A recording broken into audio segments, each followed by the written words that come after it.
देखिए, उसमें बात क्या है इसको समझना चाहिए कि अगर कहीं रोस्टर के बिंदु पर कोई शिकायत है, तो अगर रोस्टर के एक बिंदु में गड़बड़ी हुई है, जिस श्रेणी के लोगों का वो सीट होना चाहिए था वो नहीं हुआ है, तो वो तो पूरा रोस्टर का सीक्वेंस गड़बड़ हो जाता है ना। तो एक आदमी के गड़बड़ होने से अगर जिसको आरक्षित होना है किसी खास वर्ग के लिए, उसके लिए उसने नहीं किया, तो उसके आगे पीछे भी तो प्रभावित हो जाता है कि अगर वो आरक्षित होता तब अगला अनारक्षित हो जाता जो आरक्षित है। तो इसलिए हम लोग कोई चॉइस से या कोई पसंद से नहीं करते हैं। आप सोचिए ना कितनी परेशानी होती है एक एक चीज़ को मॉनिटर करके नियुक्ति की प्रक्रिया को अंतिम रूप देने के लिए। हम लोग तो चाहते हैं कि जितनी जल्द पूरा कर लें, क्योंकि आप सोचिए ना सरकार के लिए ये बड़ा ही अफसोस की स्थिति हम लोग मानते हैं कि हमारे विद्यालयों में रिक्तियां हैं, हमारे छात्र शिक्षकों के अभाव में मतलब पूर्ण रूपेण पढ़ाई सुचारू रूप से नहीं हो पाती है। तीसरी बात कि हमारे योग्य अभ्यर्थी बेरोजगार हैं। तो सरकार के लिए तो ये तीनों अलग अलग चिंता का विषय है, इसलिए हम लोग तो चाहते हैं कि हर हाल में नियोजन का काम पूरा कर हो रहा है सर। उसमें जो भी अभी चयनित अभ्यर्थी हैं नियुक्ति पत्र मिलने के बाद स्कूल में कैसे जो ये टीचर है वो योगदान दें, मतलब स्कूल में तो ये बता दें आपको, इसीलिए हमने एक लाइन कहा था उसमें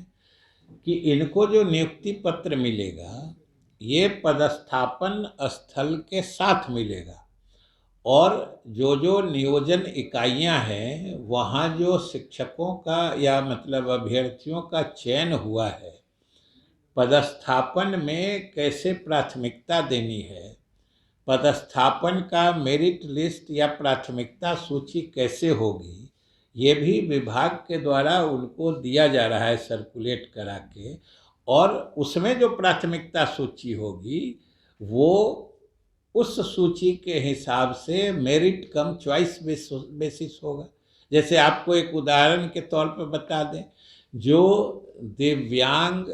आरक्षित वर्ग की महिला है वो टॉप प्रायोरिटी पे रहेंगे, खास के दिव्यांगता के कारण। आप सब सहमत होंगे, जो कोई दिव्यांग है तो पदस्थापन में वो प्राथमिकता या इच्छित जगह पाने में उसकी प्राथमिकता होनी चाहिए। तो इसी तरीके से महिलाओं को प्राथमिकता दी जा रही है, दिव्यांगों को दी जा रही है। तो ये सूची मतलब उनको पदस्थापन में कैसे इसका निर्धारण करना है, कैसे चॉइस देना है, इसका भी डिटेल्ड गाइडलाइन उनको दिया जा रहा है, जो नियोजन इकाई के द्वारा वो फॉलो किया जा रहा है कि नहीं, इसका हमारे स्थानीय अधिकारी उसका अनुश्रवण करेंगे, मॉनिटरिंग करेंगे और उस हिसाब से उनको दिया जाएगा। और जो नियुक्ति पत्र मिलेगा उसमें उनके पदस्थापन का जगह भी रहेगा, और उनको वहाँ कहे ना, जो वो नियुक्ति पत्र मिलते ही वो चाहे तो अगले दिन ज्वाइन कर सकते हैं, अगले दिन से वो शिक्षक बन जाएंगे।